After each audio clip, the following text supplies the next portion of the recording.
If you ride a bicycle, chances are you know the importance of changing gears. It allows you to pedal at an efficient cadence so that you aren't wearing yourself or your drivetrain out too soon. But if you didn't know that, you've come to the right place. Today we'll be going over the twist shifter, how to shift, and when to shift. If you're wondering how to shift with a trigger shifter or with an electronic shifter, we've made a separate video that goes into detail about those, linked below.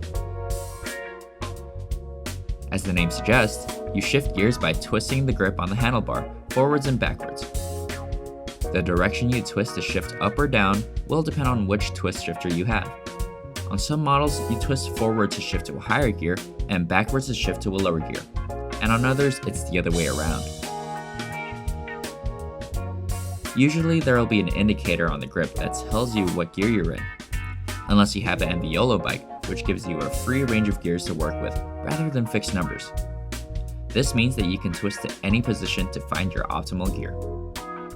It's important to keep in mind that internal gear hubs are not meant to be shifted under load, so make sure to ease off the pedaling when shifting gears. Shifting gears determines the pedaling resistance of your bike. When you're on a lower gear, the pedaling resistance will be low. This is good for biking up hills or when starting from a standstill. But the low pedaling resistance does mean that you cover less distance with each pedal. If you notice that you're pedaling very fast, it could be time to shift to a higher gear. When you're on a higher gear, the pedaling resistance will be greater, but you'll cover more distance with each pedal. Higher gears are good for when pedaling at higher speeds or when you're biking down hills. A good tip is to shift to a lower gear when coming to a stop. This will make it easier for you to start again.